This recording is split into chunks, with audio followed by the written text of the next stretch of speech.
అద్భుతంగా ఉంటుంది తెలుగు. ఆయన సినిమాల్లో కూడా అది కనిపిస్తూ ఉంటుంది. సో ఫస్ట్లీ కంగ్రాచులేషన్స్ అవసరాల గారు. Thank you. ఏంటి అందరూ ఏదో పెద్ద జాతకం తప్పు చెప్పాను అంటే ఒక మర్డర్ చేస్తాడు, లాస్ట్లో ఒక మర్డర్ చేసాడు, అది నేనే అయ్యాను. సో నా జాతకం తప్పు కాదండి, నేను చెప్పింది కరెక్టే. ఓ మీ జాతకమే చెప్పారు అక్కడ మీరు. నీ జాతకం చెప్పాను. Thank you so much. ఇంకొక ఫస్ట్ మోహన్ కృష్ణ గారి గురించి చెప్పాలంటే రచయితగా సినిమా దర్శకుడిగా ఆయన మీ అందరికీ తెలుసు. కాకపోతే ఆయన పర్సనాలిటీలో నాకు బాగా నచ్చిన విషయం ఏంటంటే, నేను నోటీస్ చేస్తే నాకు సినిమాలో అయిన ఫ్రెండ్షిప్స్ అన్నీ ఆయన సినిమాలో పనిచేస్తున్నప్పుడు ఎక్కువయ్యాయి. నిజంగా. ఎందుకంటే ఆయన సెట్లో ఎవ్రీ పని సో జోవియల్, అంటే ఆయన ఎనర్జీయే మొత్తం సెట్ అంతా కూడా ఉంటుంది. Sir thank you so much for being such a wonderful person. And నాకు మీరు కామెడీ సినిమాలు ఇంకా ఎక్కువ చేస్తూ ఉండాలన్న కోరిక ఉంది సార్. ఎందుకంటే ఇందాక ప్రివ్యూ క్లిప్స్ చూస్తుంటే అందరు పళ్ళు ఒక్కొక్కడి నోట్లో 32 ఉన్నాయని ఖచ్చితంగా నిర్ధారించుకునే సినిమా మీ సినిమా. రూపా ఎస్ 32 ఉన్నాయి. Thank you. అండ్ ఈ సినిమా అందరూ చూశారు కాబట్టి నటుల గురించి నేనేం చెప్పగలను. Darsi wonderful performance. అండ్ అంటే ఒక ఆల్రౌండ్ నటుడుగా దర్శిని అంటే ఒకసారి చూసిన విధంగా మళ్ళీ దర్శనం ఇవ్వట్లా. ప్రియదర్శి ఎందుకు ఇన్ని రూపాలు మారుస్తున్నావు, hi Roopa. And wonderful performance. అంటే సెట్లో చేస్తున్నప్పుడు కంటే సినిమా చూస్తున్నప్పుడు ఎస్పెషల్లీ ఆ రింగ్ తీసేసే సీన్లో వాట్ ఎ పెర్ఫార్మెన్స్ అనిపించింది రూపా. కంగ్రాచులేషన్స్. అండ్ కిషోర్ నిజంగా అంటే కిషోర్ స్క్రీన్ మీద ఉంటే డైలాగులు కూడా వినిపించినంత ఎనర్జీ ఉంటుంది థియేటర్లో.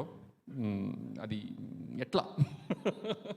అండ్ హర్ష నిజంగా నాకు మీ నటన అంటే చాలా ఇష్టం అండి.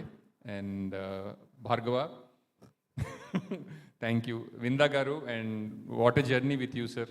I'm so happy that you know we have, అంటే నేను అత్యధికంగా సినిమాలు అంటే విందా గారి కెమెరా వెనుకుంటే నేను ముందు ఉండడం జరిగిందనమాట. Thank you so much Vinda garu. And Krishnaprasad garu ఎందుకు కాల్ దించారు. Thank you so much sir. Sir లేదు, నాకు భయం వేస్తుంది, నేను 2 అడుగులు వెనక్కి వెళ్ళాలనిపిస్తుంది. Thank you so much for being a family. Gentlemen దగ్గర నుంచి, యాక్చువల్లీ జెంటిల్మెన్ ముందు నుంచి మనం మాట్లాడుకోవడం మొదలు పెట్టాము. అండ్ నన్ను కూడా మీ మీ ఫిల్మోగ్రఫీలో నా పేరు కూడా ఉండడం నాకు చాలా ఆనందంగా ఉంది sir. Thank you. And one of my favourite actors Ashok Kumar గారు. అంటే నాతో ఆయన జో అచ్యుతానందలో పనిచేశారు, 101 జిల్లాల అందగాడిలో పనిచేశారు, ఫలానా అబ్బాయి ఫలానా అమ్మాయిలో పనిచేశారు. ఆయన్ని డైరెక్ట్ చేయడం నేను బాగా ఎంజాయ్ చేస్తాను sir. And thank you so much. And Nivitha చాలా మంచి నటి. మీరు 101 జిల్లాల అందగాడు చూసినప్పుడు కూడా ఆ అమ్మాయి భలే చేసిందని చెప్పారు కదా సార్. అండ్ ఇంకా మంచి పాత్రలు రావాలని అండ్ మీ వెర్సిటాలిటీ అందరికీ తెలియాలని కోరుకుంటున్నాను.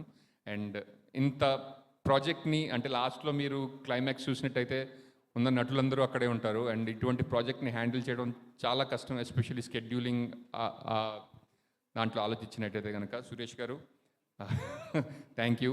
అండ్ నన్ను మీరు నెక్స్ట్ సినిమాలో కూడా ఇంతే జాగ్రత్తగా తొందరగా పంపించేస్తూ లేట్గా పిలుస్తూ ఉండాలని.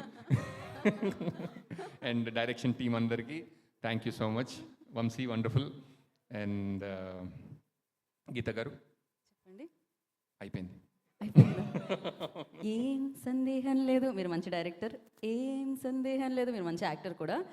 ఏం సందేహం లేదు, మీరు మంచి జాతకం కూడా చెప్తున్నారు. ఏది నా జాతకం చెప్పండి ఒకసారి. అమ్మయ్య, నాకున్న 3 సందేహాలు ఇవి తీర్చేసింది. Thank you. ఈ ఈవెంట్ చాలా బాగా చేయబోతున్నారని తెలుస్తుందండి. ఆల్మోస్ట్ సగం వరకు కాకపోతే 11 నుంచి రేఖ 1:30 వరకు ఉంది. నాకు కొంచెం టెన్షన్గా ఉంది. ఏమంటారు ఇప్పుడు మరి? ఇక్కడే ఉండమంటారా 11, 1:30 వరకు?